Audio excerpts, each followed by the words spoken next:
There you go, get started. Great. I call to order the question time and behavior committee meeting on Wednesday, February 18th at 6:36 p.m. in the boardroom of OPRI. So this is a formal public meeting, and so we're going to do some formal public meeting things at the start. I see so many new faces here, and I'm really delighted to see that so many new people are joining us. So, we're going to do a couple of formal public meeting things, and then we're going to go into the main agenda. First formal thing is, actually, we're going to do it in a less formal way. Typically, we would start the meeting by taking a roll call. Instead of doing that, since there's so many faces, we can just go around and do a quick introduction. I'm Tim Brantos, I'm currently Vice President of the board. I'm David Marine, I'm the Assistant Principal for Operations. Hi everyone, I'm Candace Jernigan, Support Specialist, formerly known as the Trauma Informed School Interventionist. Nancy Alexander, Substitute Guest Teacher. Jonathan Livingston, Board Secretary. Leslie Stephenshop, Parent.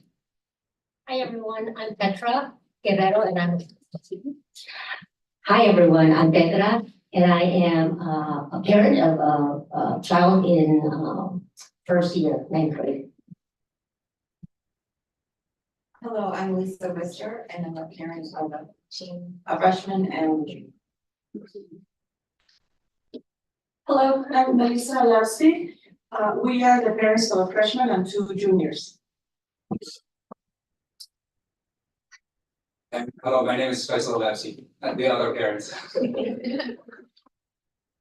Hi, I'm Lee Kantz. I'm the father of a sophomore, a senior, and a graduate.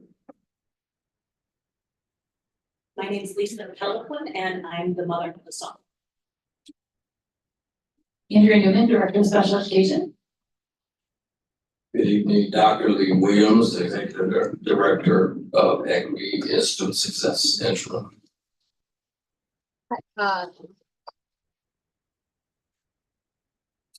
Okay. Hi, Holly Albuquerque. I am the parent of a current junior and a graduated senior. Good evening, I'm Linda Parker. I'm the principal of the building. I'm Heather Tissue, Business Office Coordinator.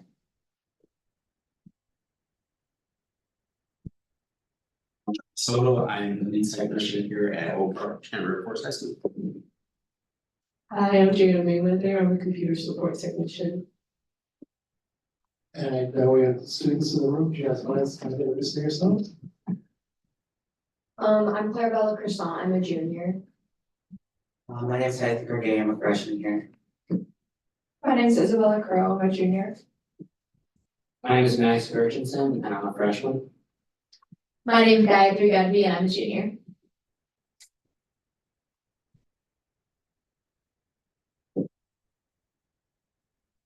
Thanks, everyone. All right, let's take care of 2 quick formal meeting things. Susan, do we have any public comments? There's one. No, I was ready. Oh, sorry. Is anybody sign up for public comment? No. Great. And then we need to approve our minutes of our last board meeting. I move to approve the April 16th, 2025 CCB committee meeting minutes. Those were forwarded to the group. Are there any corrections or adjustments that need to be made? Can I have a second? Second. All in favor say aye. Aye. Any opposed? The minutes are approved. And let's move into our discussion. I'm going to turn it over to Mr. Ray.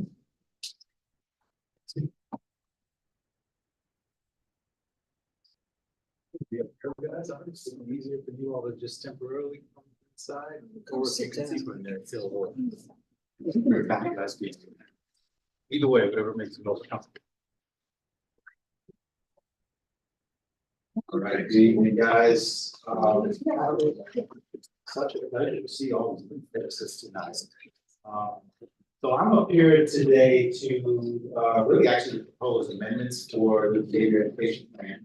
This is the committee that approved many changes to this plan, and the changes they approved will go into effect next school year. But We anticipated that there was gonna be some new faces, in the building. I decided to give you just a little bit of history so you guys know what this document is, where it comes from, and why it's so necessary and valuable to our work.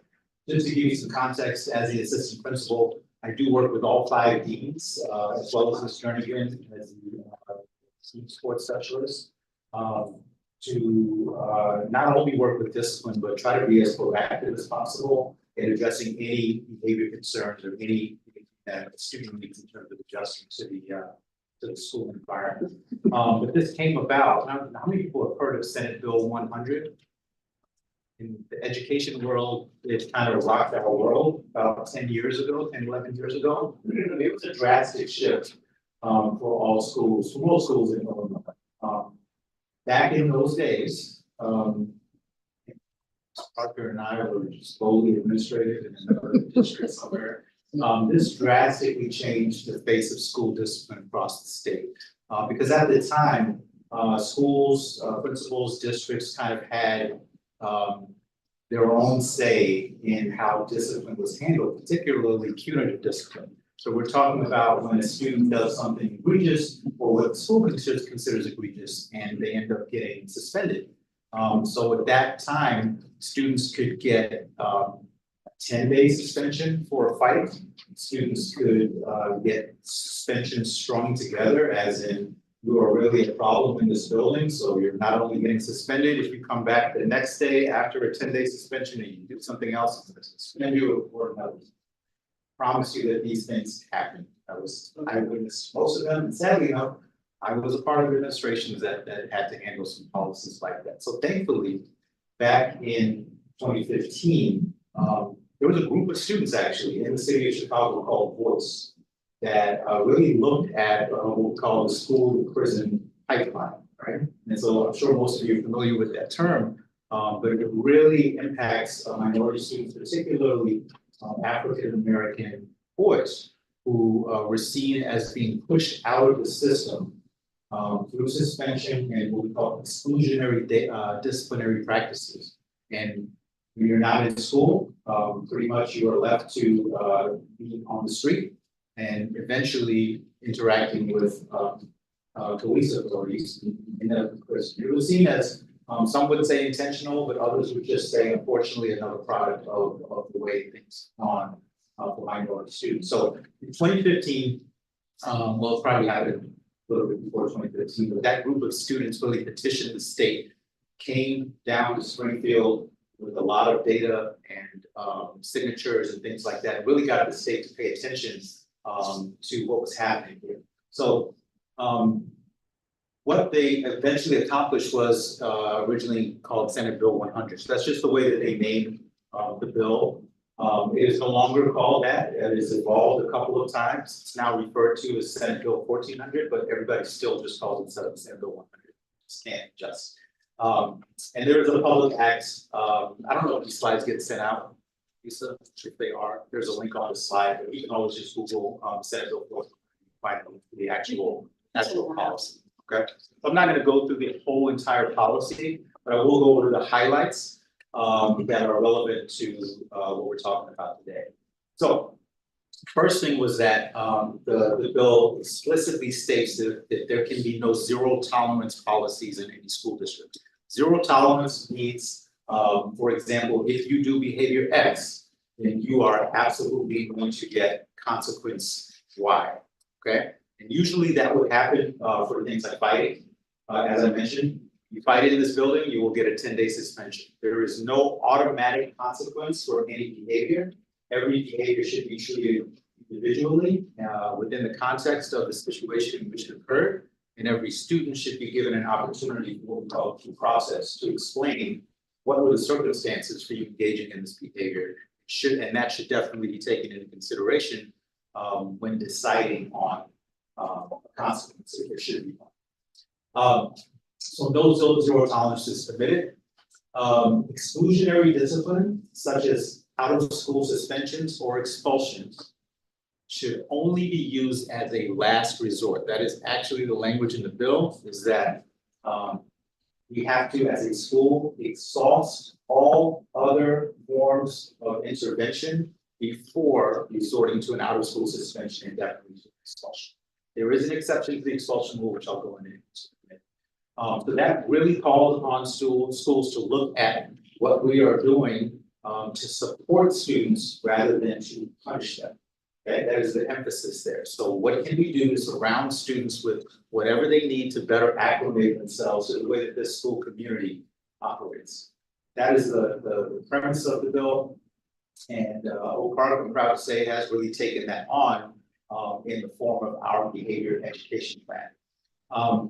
Out of school suspensions can now be a maximum of 10 days for the school year. Well, I'm sorry, individually for any student, 10 days. And for students that have an IEP, special education students, that is really a maximum that they can have for the entire school year because there's circumstances. So that is again written into the law. And expulsions are limited to a maximum of 2 calendar years. And that's confusing to a lot of people who think that expulsion means what it means, which is that you're no longer in the school. Expulsion, there really is no such thing as expulsion in reality. It means that you are removed from this school environment for a period of up to 2 years, after which you can then return to the school environment. And that is upsetting to a lot of people if they feel like they've been the victim of certain behavior and that student had a consequence, but 1 semester, 2 semesters, up to 4 semesters later, that student is back in the school environment. Remember that the emphasis of the bill is really on getting students to learn from their behavior. So the thinking is that, yes, there can be punitive consequences, but the hope is that the student will have learned something, and will be able to re-enter the school environment changing behavior. I will say that restorative justice is a term that we should all become familiar with. It's heavily emphasized in our behavior education plan. This is not just a concept that applies to schools. I will use the example of my favorite country of all, which is Finland. Finland and most of the Nordic countries have implement restorative justice practices in their actual society, meaning that if somebody commits a criminal act, the automatic response is not to send them to jail. The emphasis is on rehabilitation. So if it is a period where some jail time is really a rehabilitation center, they don't have prisons like we do here in the United States. They have rehabilitation centers. And people, even for the most egregious of crimes, are sent there to work with counselors and social workers and learn about changing their mindset, changing their behavior, changing their thinking, until a point at which they are ready to reintegrate into society. So to me, that's goals for the United States, but concentrate just on the part right now. A little asterisk on the expulsion is that and this I believe was an amendment to the original bill, was that people were concerned that the most egregious of offenses, the ones that presented a real danger to the entire school community, had to be treated more severely. And so there is a clause in there that the use of weapons or bringing in large quantities of drugs, or this is a new one actually, threats against school personnel will be reviewed for expulsion. Okay. So that is there, and that does bump it up. It does bypass everything else that I said before. There are probably circumstances, there are cases where weapons, there may be an explanation, an accident, something, but it needs to be reviewed by the district for expulsion. Okay, so we have to be mindful of that part as well. So I'll give you a copy of just the relevant pages. The plan itself is in the student handbook. I know you guys all have this and have read it, covered it some of, right? But there is a preamble, and I really have to applaud the work that was done under Mr. Parker and the rest of the administrators of the school before I arrived, and really taking that those services. This Mr. Parker, help me out. What year was the behavior education plan first? 2021, we were working on it. So when we came back from the pandemic, we were in our BEP. And so what you would see before that, typically in most districts, was a list of offenses. Anything that you could do wrong is in this book. And then pretty much it would tell you, you're gonna be suspended, or the consequence could be detention, whatever it is. This book takes a different approach. So we go through some of what that is, just so we'll understand what we're looking at and what's voting on today. So it is included in the student handbook. We try to make every student familiar with this book. You may not remember, but at the beginning of the school year, we have assemblies where the deans are in front of you, and the deans actually project parts of this book on the screen and talk about how it works. They don't have an opportunity to go over every offense, and that is mostly not necessary in this school. I always like to quote my favorite stat, which is that 93% of students at OPRF have no disciplinary record at all. That's consistent from year to year. So most of the time, we're preaching to the choir when we're talking about this. Engaging. I want you guys to look at this as a book of your rights and responsibilities. It is not a book of punishment. That's what most people think. That's the old way of thinking. So we really 10, 11 years later shouldn't even be thinking that way. This is a book of rights. It actually tells us what we are not allowed to do. We are not allowed to jump to certain punishments, and we are required to give you what's called due process. So it's built to protect students. So it emphasizes progressive discipline. Should run this like a class. Anybody know what progressive discipline is? Yeah. All right. Anybody want to volunteer a response? No. Have participation. Is progressive discipline where there are certain levels of offenses that then are met with certain levels of remedy, and you have to address the level 1 first before you can go to level 2. Absolutely. And so what it does is prevent you from jumping to the most serious form of discipline. We should have different forms of response. I shouldn't even call it discipline. And for a student's first offense of that type of behavior, we might say, okay, we're gonna talk about this, we're gonna have a conference. But if that doesn't do it and the behavior occurs again, we might move to something more serious like detention. Eventually to an in-school reflection.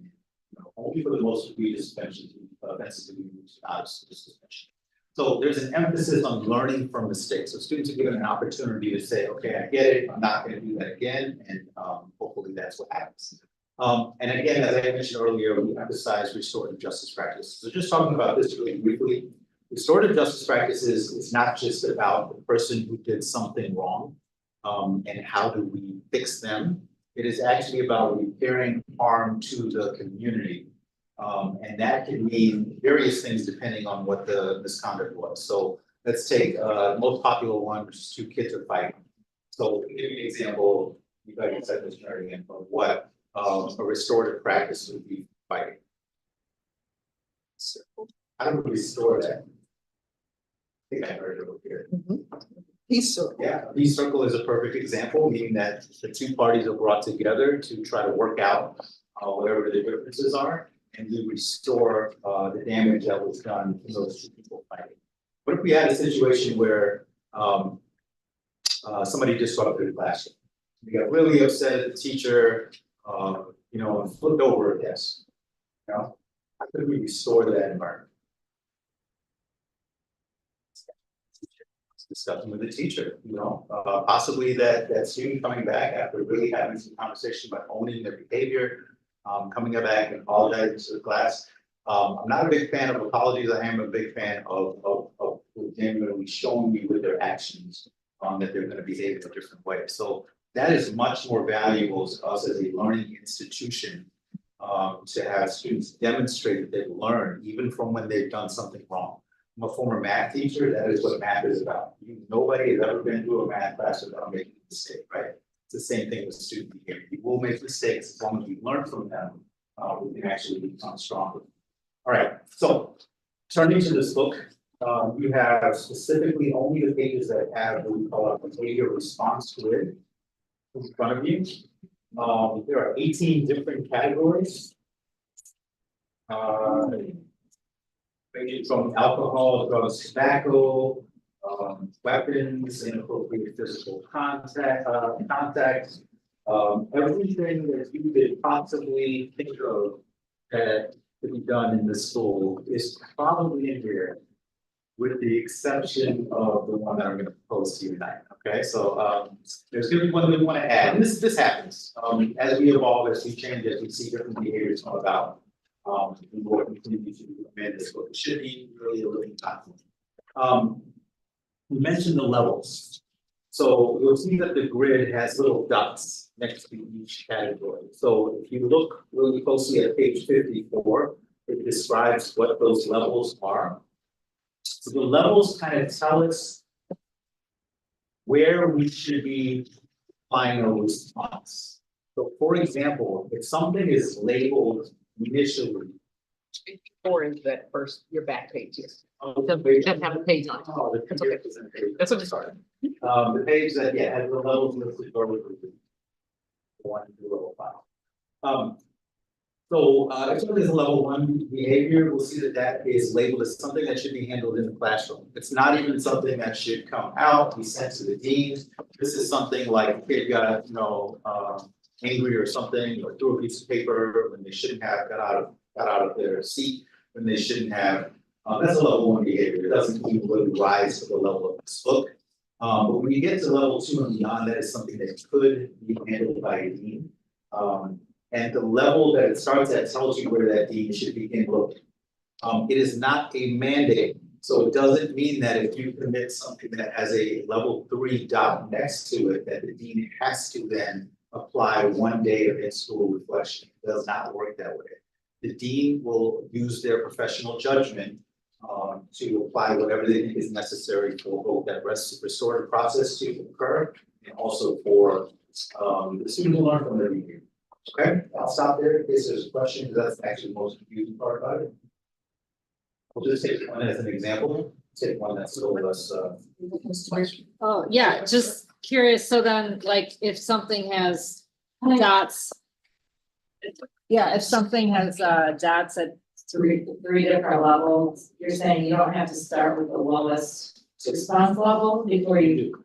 We do, so that's where the progressive comes in.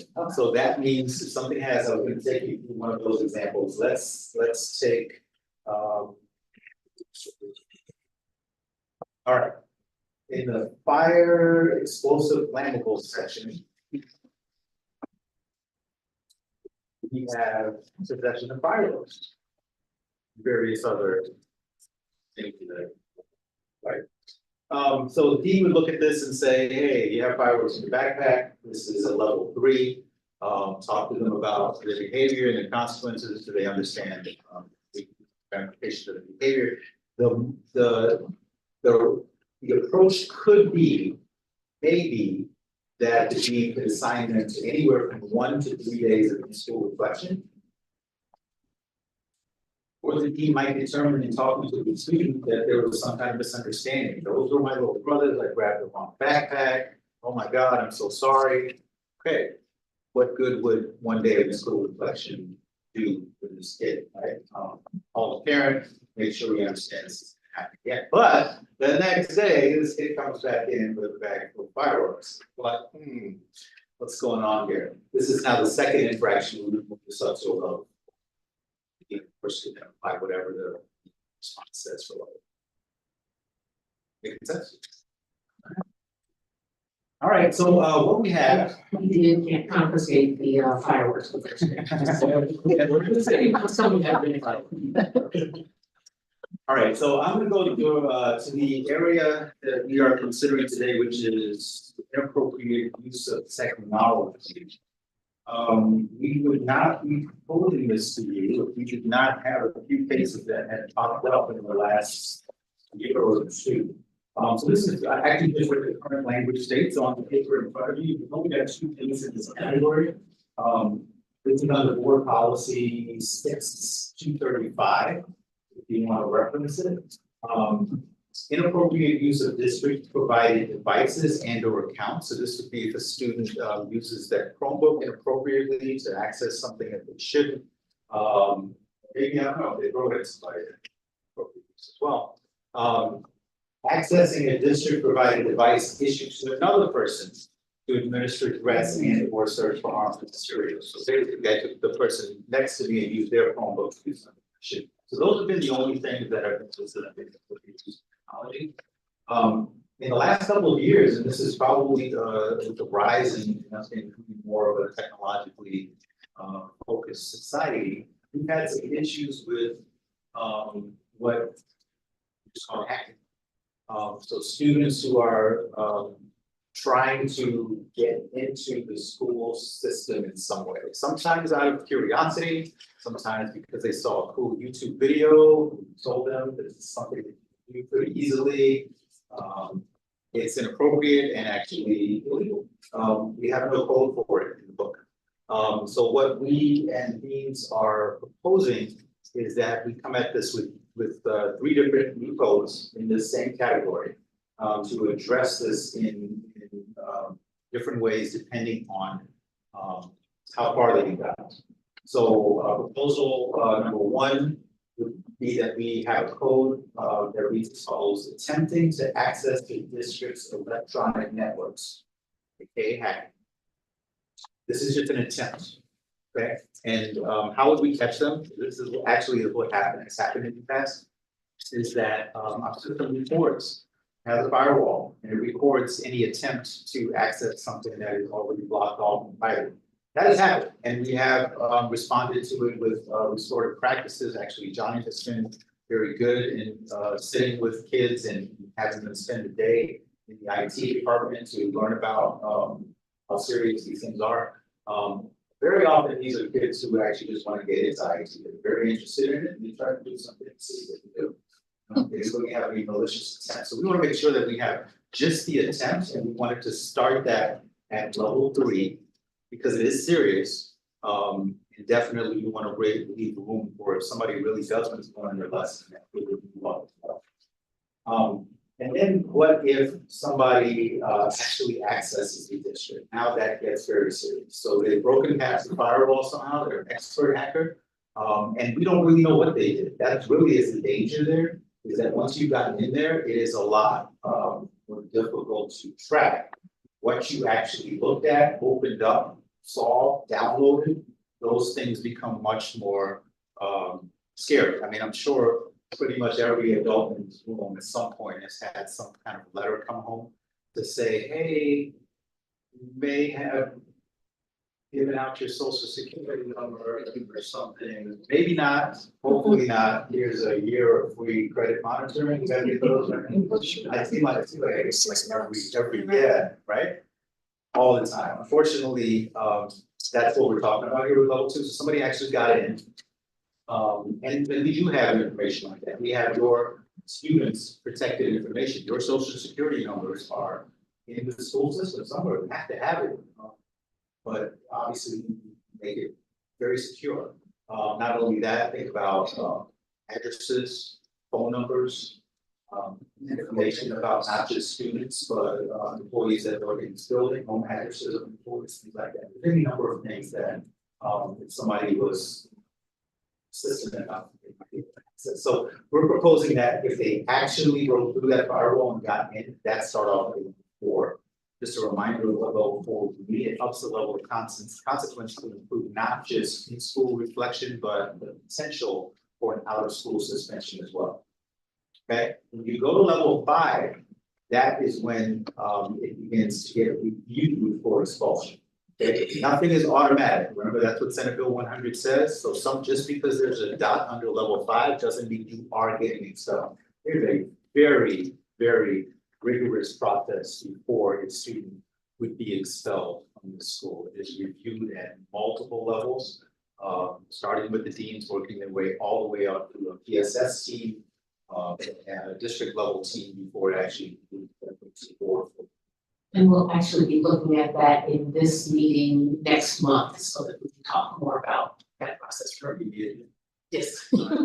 And then we have the third version of the same thing, which is not only did they get in, but now we were able to verify that something was damaged because somebody could get in there and bring down the whole system. And I'll tell you, that's a huge problem in this school. We're very, very reliant on internet. Textbooks are very often digital. All students have Chromebooks. Sometimes if that network goes down, it makes it extremely difficult for instruction to happen. Not just network functionality, what if they got in there and changed everybody's grades? Well, see that on The Simpsons or whatever, but it's a very serious thing if it happens. And then, of course, as I mentioned earlier, breach of confidential or sensitive data. That one, we were proposing that goes straight to the. So again, it has not happened here, to my knowledge, actually. So if it did, we would want to treat that with the utmost level of concern. And that is the proposal. It's actually pretty simple. I hope the rest of the presentation will be helpful in future CCB meetings, because this is a large function of this committee, is really looking at the use and purpose of this book, making sure that it is serving the needs of the students. So, Parker, you're going to say? No, just that, we open the floor now if there are questions or comments or concerns, because we are going to vote on this to make a decision on whether or not these get added to the BP, and we want to make sure if there's any questions about them, they come out at this time. In past years, we have had more changes that have come to this board, but in the use of this manual, for all the years, we have found that it's very fine tuned to what our needs are, and so that's pretty good to only have one this time. For those who've been here historically, you know, we've had many in the past, so if you have any questions, this would be the time to ask. That's it. Questions, just, the terminology networks broad enough to encompass like. Hacking into a system, it's not actually in your firewall, but it's still part of your, like, you must have cloud applications. Usually, I don't think that the terminology here has to be any kind of legal standard, but we are referencing what's in the board policy, which uses that language. Also, just network, district network is what is referred to as the board policy.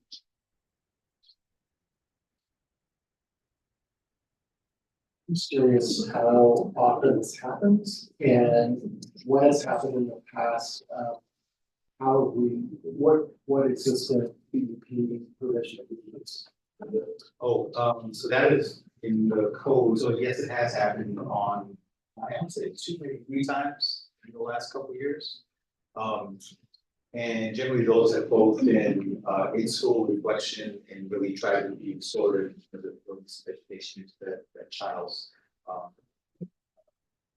learning time. They spend time with the IT department, how they do what happened here.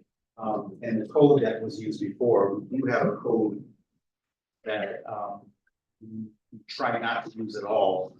And that's one of the reasons for our proposal is that we don't have to use it. It's labeled somewhere as any serious misconduct not otherwise addressed. So that's why you guys end up getting amendments like this, is because we want our data to be as accurate as possible when we present it to the board at the end of each school year. We don't want to ever be accused of hiding things that have happened under some, blanket code. We want everything that is happening in the school to be coded correctly so that we can talk about what's actually happening and what we're doing about it. And that code is in the disruptive and uncooperative behaviors that David just mentioned. It's the last one in that area that he's saying we used to use, or that we've been using when we had something like this. What is that in-school reflection? Just my own understanding. Great question. I love talking about in-school reflection. So in most of the school districts, they have something called in-school suspension, which basically means that you're going to go sit in a room and think about what you. There is something about what you've done in our in-school reflection, but it is school time. So the advantage of using in-school reflection is that the student still gets their attendance. They still have access to their course materials. So in some instances, teachers will come in and drop off work. They can sometimes have their devices and access to the classroom to still do their work. But we have 2 adults assigned to the in-school reflection room who also work with the students around the specific behavior. So sometimes that is conflict resolution. We also have a module of curricular module that we work through, and it actually is broken up as, so for most of the thing on here, there's an online curriculum that actually helps the student to learn from their behaviors. For example, the student is called with a vape device. There's a vaping curriculum which teaches them about the dangers of what vape does to your body, your lungs, and then there's a test at the end. So basically, they have to demonstrate that they learn what's in that. Those modules range from anything to do with conflict. So they spend, obviously anywhere from 1 up to 3 days, depending on.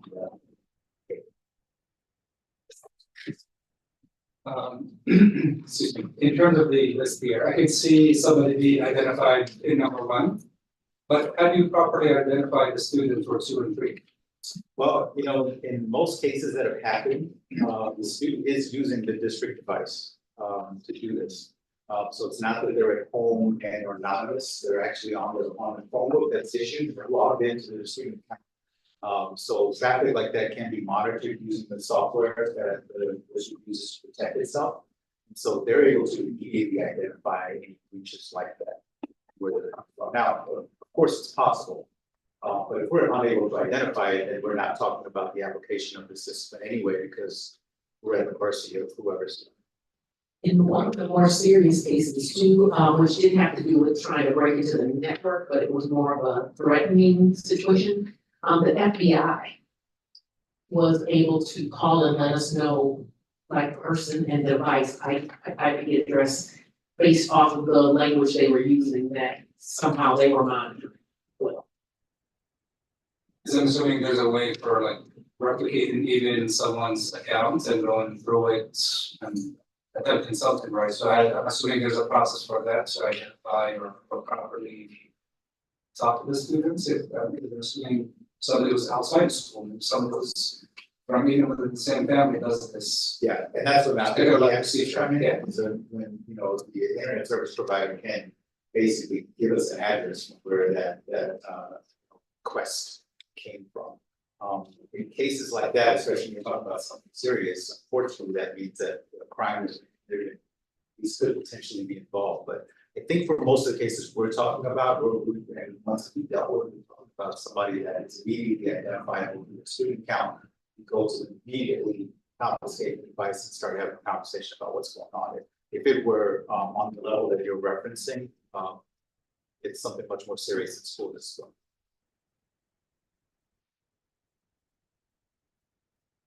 I have different, maybe a related question to this, but I was listening to a number that you quoted of 93% of students not having any disciplinary action, right?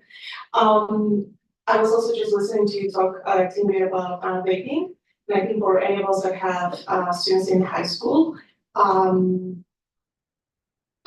it's much more than maybe half of at least from my kids' knowings and comings. There's a high prevalence of students vaping. And accessing nicotine products here. So for some students, perhaps in their hundreds, their first exposure to high vaping substance happens here.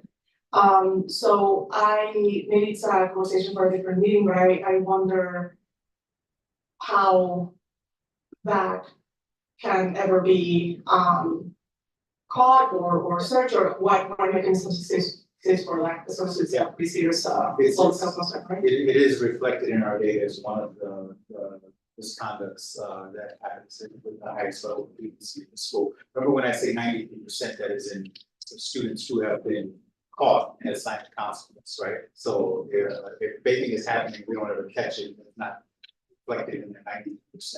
I will say that what we try to do to get ahead of vaping is usually in our wellness curriculum. So once a month, we're spending time doing different wellness topics, not always vaping, but vaping has definitely been a topic every school year.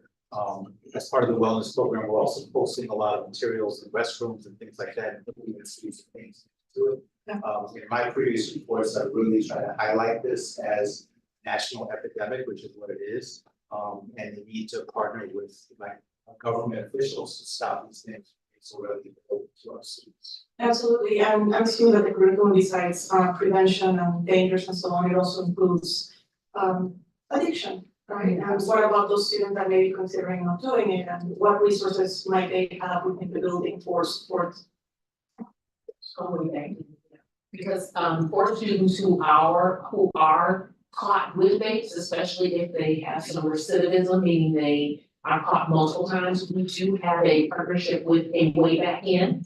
And it is a two-step process where we actually have interventionists who come in and work with students in a program, which the students have really been responding well to, because we recognize that if that's happening to our student, there is an addiction that has been built. And so we know that we can't punish that out. So, and that is why our system is not built to just continually have punitive action if somebody has an addiction to something. We're trying to treat it in other ways.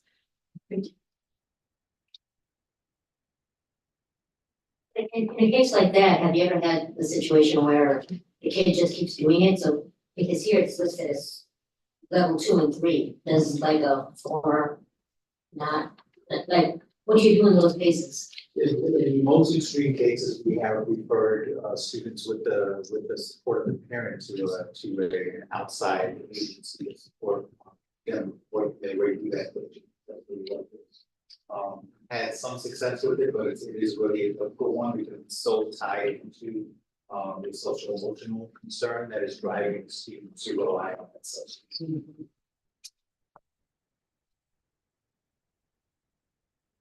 No further question. Are we taking the vote tonight? We are. Okay. Yeah, any further discussion? Then let me try to craft. We'll move to add 3 new codes to our BEP. The codes would be 1, attempting to access the district's electronic networks, hacking with proposed levels 3, 4, and 5. 2, unauthorized access to the district's electronic networks, hacking with proposed levels 4 and 5. 3, unauthorized access to the district's electronic networks, hacking that results in a loss of network functionality, altering the confidential sensitive data, proposed level 5. Yeah, I have a second. I'll second that.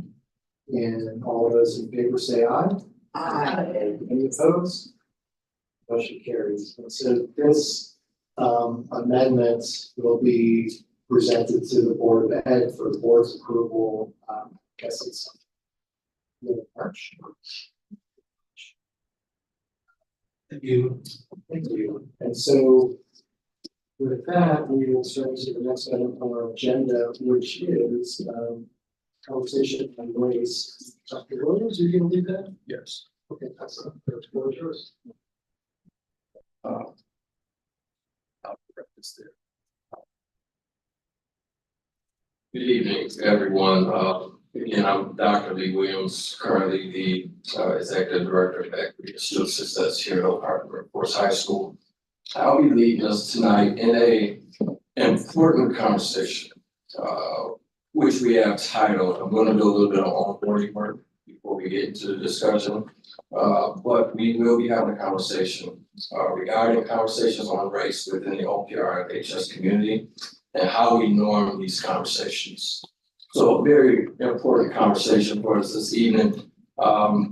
Before I go into this, I want to give a little bit of context about myself and how I arrived in this space and being able to have these conversations. So I see myself as someone that was fortunate enough to grow up in a household where we talked about race pretty often, and how that happened is due to the fact that my parents were and still are to some degree. They were leaders in the community within their professions, also somewhat politically.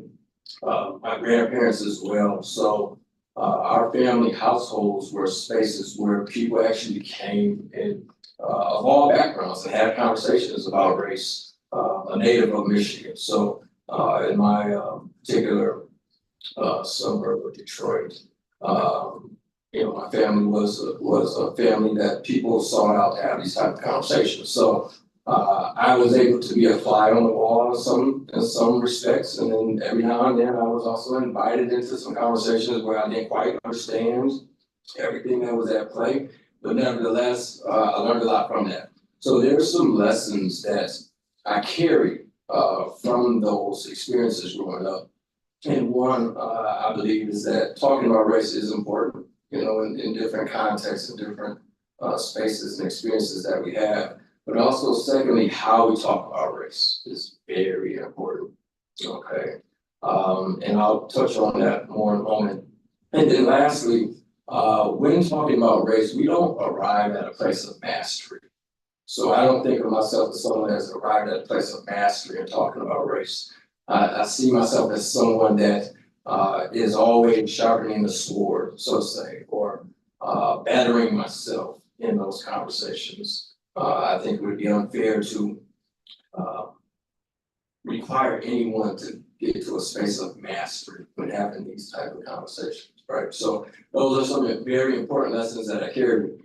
Nevertheless, I'm now here at OPRF. I've been here for a number of years, and OPRF has taken a bold step that we don't see or we have not seen in many spaces. And that OPRF has actually identified racial equity as priority one within the strategic plan. So that requires us to be able to talk about race in a healthy way, all right? If it's priority one, we have to learn how to talk about this in a healthy way. So within the district here, we do actually do professional development internally where we take the steps to talk about race in a healthy way, and we norm ourselves in very particular ways relative to that. And that is ongoing work, but I think that's something that we want to talk more about here tonight. Nevertheless, there are some norms that we utilize, and tonight I've titled them 4 agreements, but then also 2 commitments that guide our conversations around race here in the district. And first, that first norm or that first agreement is stay engaged, right? So when we're talking about staying engaged, we're talking specifically about committing to remaining morally, emotionally, intellectually, and socially invested in the discussion, right? We know when we're talking about race, sometimes it can be difficult, challenging, and even myself, someone that intentionally works to have these conversations, at times can feel the pressure to check out of a conversation, right? But staying engaged is something that is very important that we hold ourselves dear to here. The next is experience discomfort. So acknowledging that discomfort can come from these conversations and can be experienced in these conversations is actually a helpful piece to realizing that if I'm in a conversation, I'm feeling discomfort, that is expected and that is okay, right? So experiencing discomfort is the second agreement. And then speak your truth. So being open about your thoughts and feelings on the topic. And that might be one of the hardest ones to do, right? But speaking our truth is very important, being honest, being open, and utilizing our voice in a way that does not do harm to others, but it ensures that we are speaking the truth that we need to speak into a space in order to have a healthy conversation, right? And then expect and accept non-closure. So this is one of the most difficult ones for me. I'm someone that I like to and I aim for closure whenever I'm having a conversation, particularly when there's a problem involved. Very difficult for me, but sometimes I have to walk away from a conversation, acknowledging the fact that there is non-closure that I gotta accept here within this conversation. And sometimes those conversations need to be ongoing. There needs to be further growth, development, exploration. Engagement along that level, right? So expecting and accepting non-closure is something that's key that we make sure that we agree to when we're having these conversations here. Now, in addition to that, there's also 2 commitments that are embedded within our work. We don't necessarily speak to them each time we get together and have conversations about race, but those that are facilitating the conversations know are clearly aware that they have to introduce these into a space that they're leading. And that first commitment is committing to information and perspective sharing that models our belief that each and all students are capable of academic and social success, right? So we may be having these conversations where we're speaking our truth, where we may disagree on some things, where we may be going into a zone of non-closure. However, we bound our conversations around making sure that we are all committed to modeling that we believe each and all students are capable of academic and social success. And then secondly, we commit to responsible, sensible, and inclusive inquiry regarding our development and delivery of high quality academic and social supports for each and all students. So we also make sure that we anchor our conversations and being responsible, sensible, and inclusive in those conversations. And we hold each other accountable to those as well, right? So again, we are not perfect. We can go into conversations and make mistakes, go into conversations and not necessarily be as inclusive as we intend to, but we hold each other accountable to that, all right? So I would like for us to come together in a circle for a moment, because I am going to ask us a question that we can maybe share some personal perspectives on. So let's join in the circle, that's fine.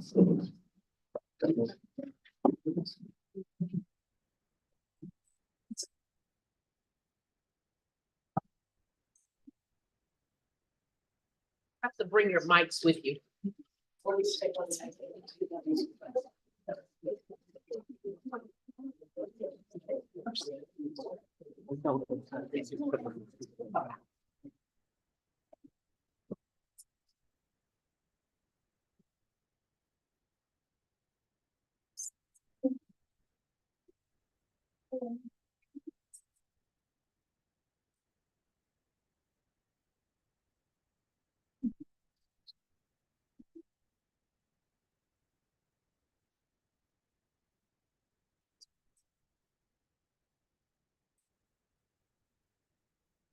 So thank you for joining the circle.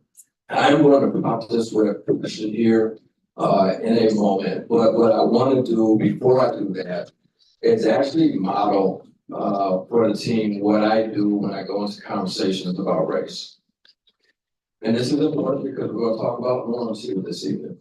But in order for us to talk about norms that we collectively arrive at, I think we all should come to a space, personal opinion, with personal norms that we hold dear to ourselves personally, that will help guide us engage collectively within norms. So what I mean by that is when I have these conversations with team members, I enter the conversation, I share with them what my personal norms are. My first personal norm is constructive intent.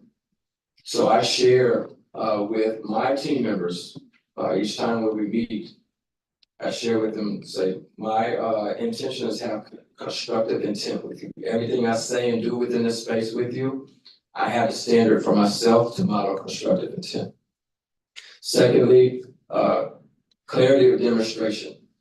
So my standard is to model for you what it is to have healthy conversations about race and healthy conversations about anything, right? Am I modeling for you what it is to have healthy conversations about race or life in general? That's a standard of mine.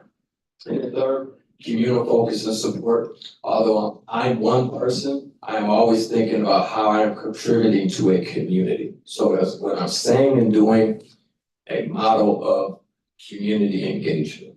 So those are three standards that I carry, three norms for me as I have conversations about race or anything. All right. So my question is for you guys, and we'll go around and share as we see fit. What are some personal standards or personal norms that you feel you could hold dear to when you're having conversations about race? Is that a clear question? Some personal standards or a personal norm that you can bring to a space or a conversation about race? Direction.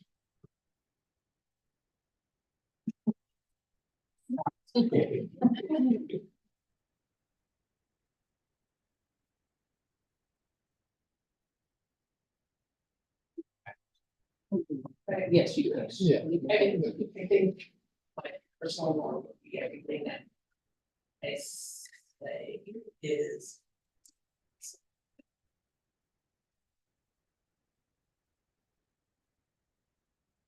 Listen to understand. Honesty without fear of reprisal. Humility, empathy, and connection. I would also say similarly that it has everything to do with taking a step back and being as open as possible and listening in the most empathic way that you can, and in real time sort of being keenly aware of how you're wired and what biases you might have.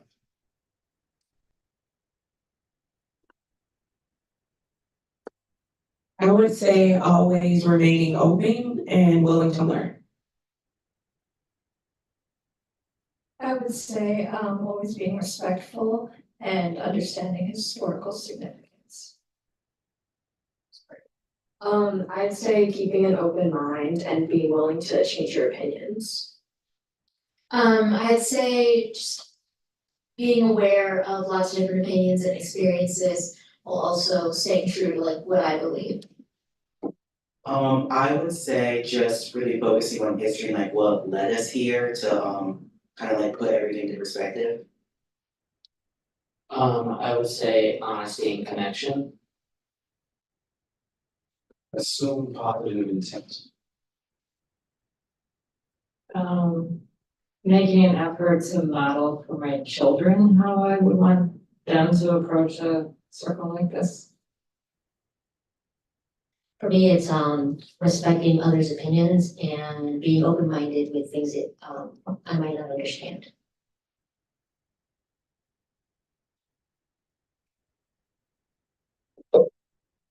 Everybody has brought up such good points. I keep thinking of something and somebody else has it, but my initial thoughts were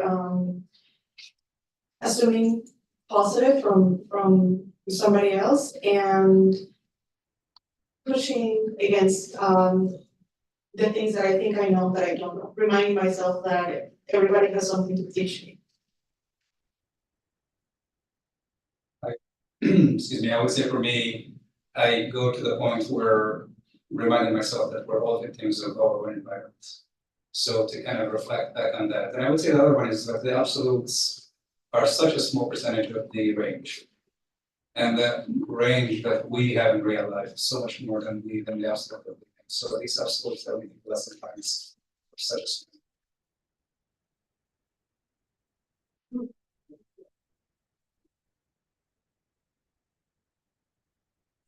Excuse me, in addition to what everyone else would say, I think I would be very gracious to the person who's willing to have that conversation with me and appreciate that they're sharing whatever they share with me and try not to take it personally and learn. I would say understand where the person is coming from and treat everybody equally.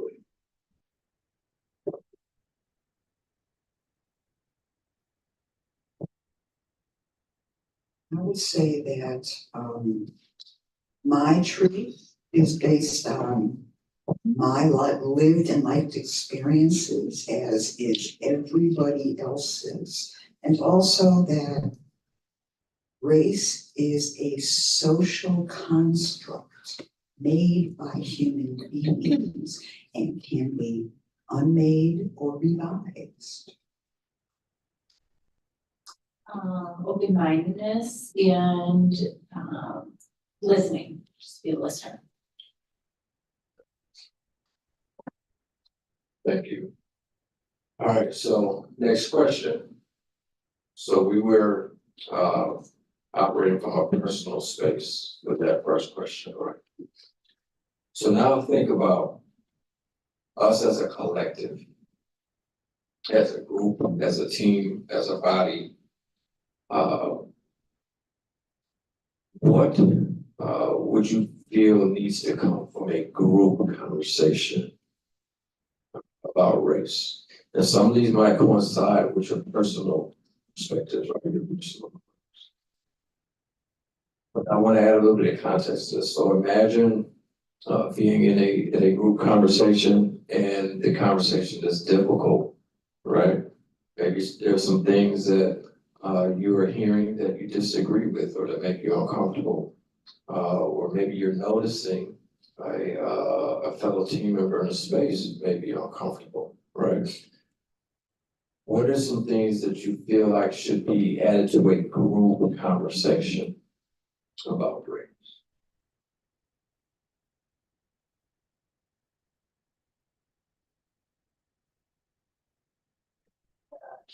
You have to listen without judgment. I want to add in the assume positive intent. Empathy and the ability to accept that you may not have the only answer. I would say assume positive intent, sometimes for the most, but also having a sense of the value of the community, maybe the people in the room, and valuing that as much as individual.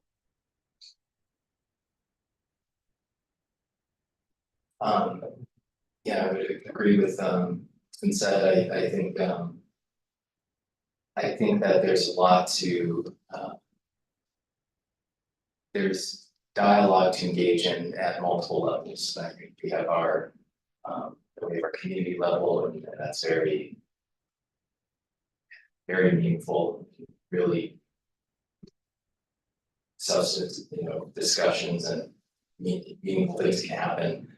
I think one of the elephants in the room is since last year's CCB meetings, there has been on a macro level, on a societal level, so much that is happening on a daily basis that is undoing progress made around racial equity issues, and it's very powerful, and it influences what happens here in our communities. We can't be blind to that.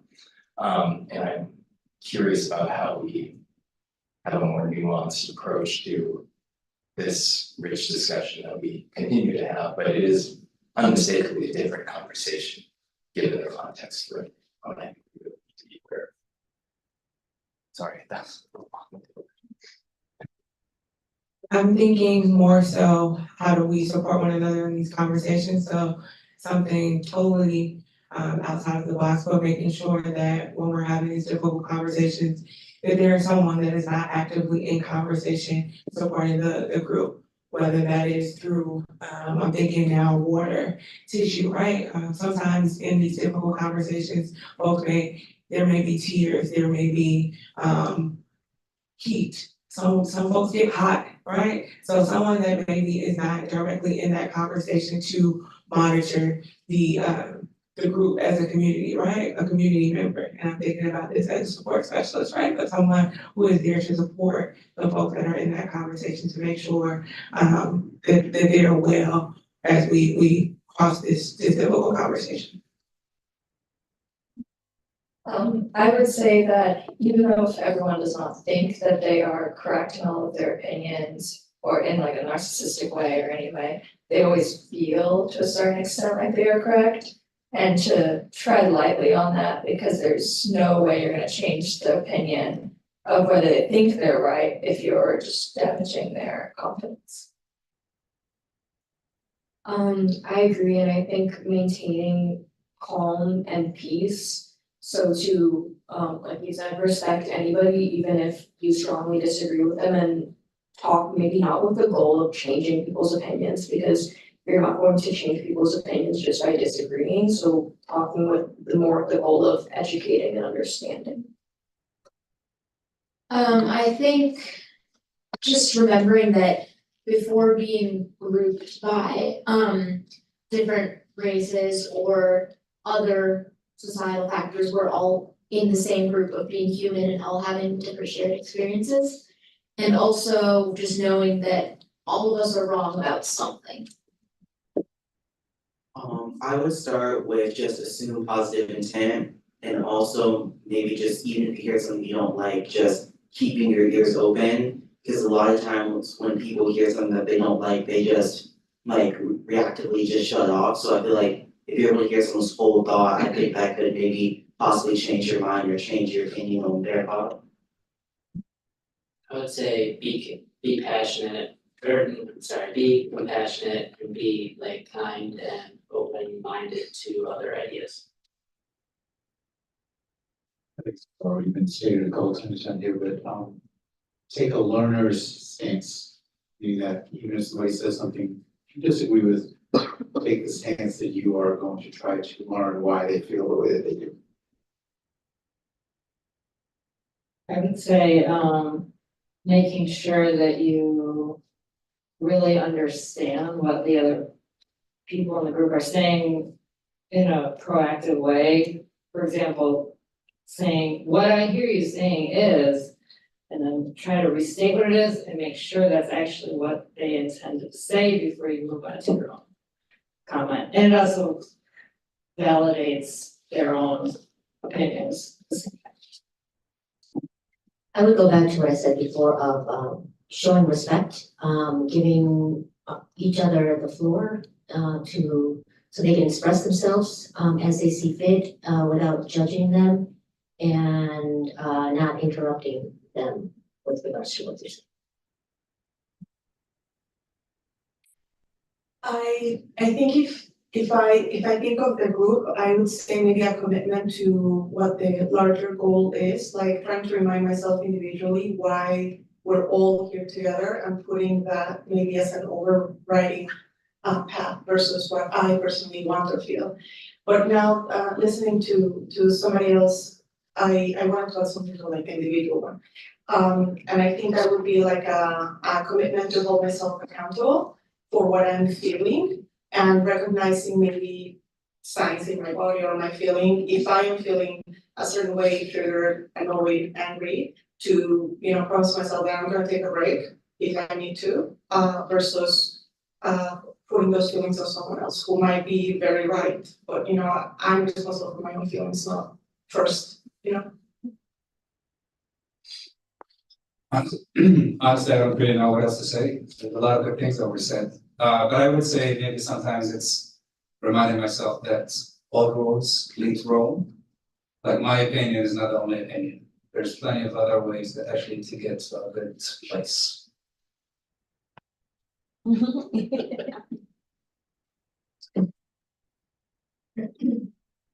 I think besides what's been said, I think that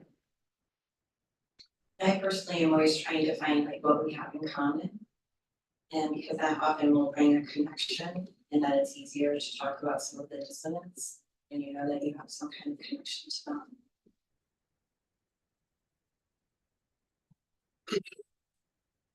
I think it's important to acknowledge up front that it's difficult to have these discussions and that it creates discomfort. And following on what you were saying, that is also something that we have in common. And it can be something that can lead to a form of conflict.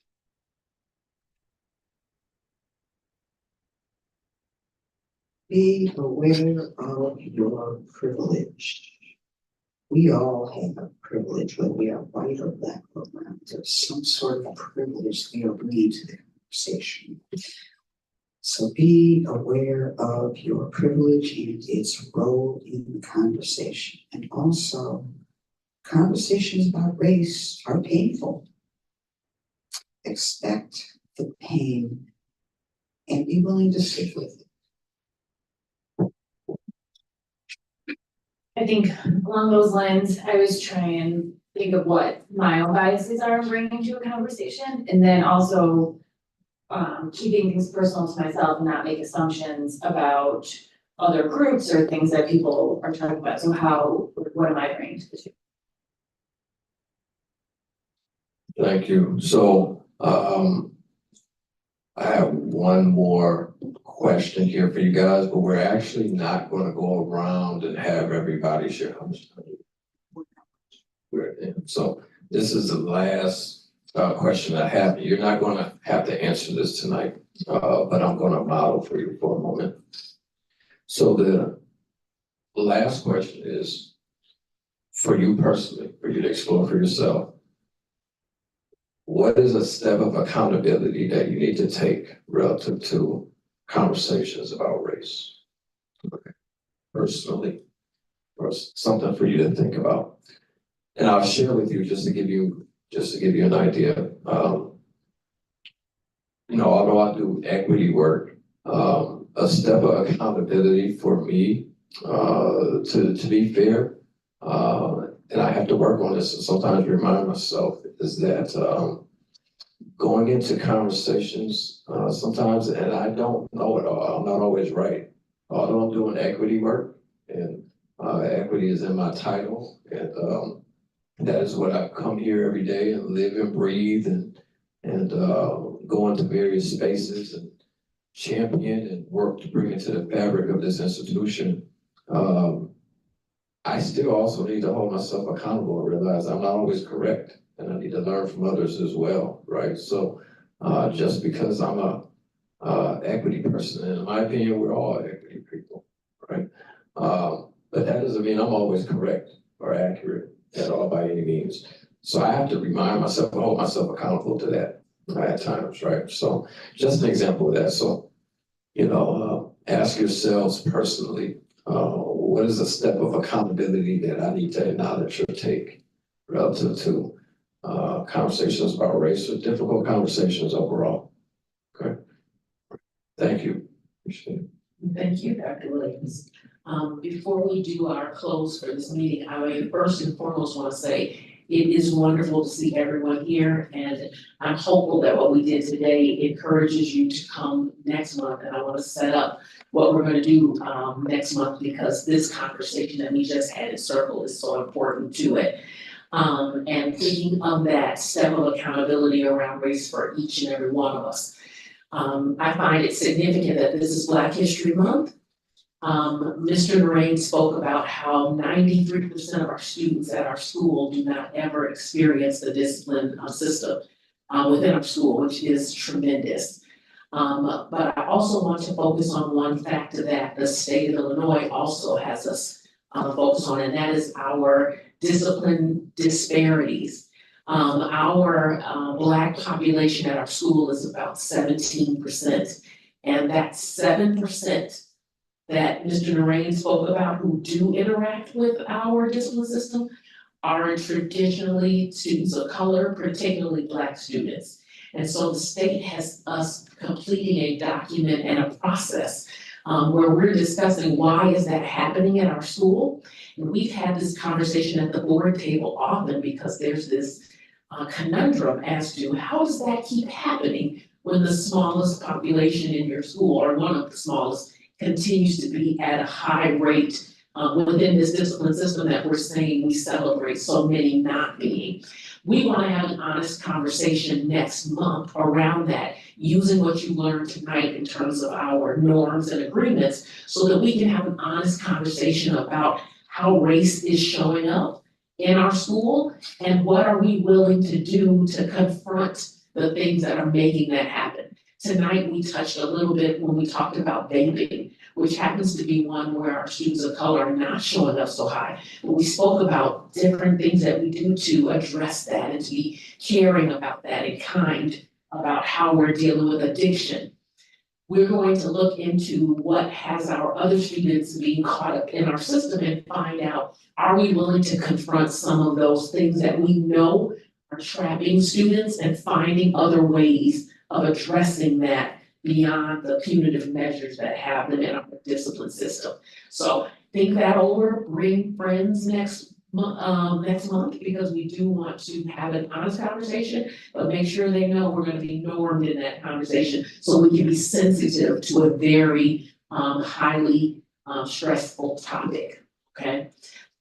And I'm going to turn it over to Thank you, Linda. And thank you to Mr. Rowan for leading, presenting on the revisions to the BEP. Thanks to Dr. Williams for teeing up, our conversation for next time.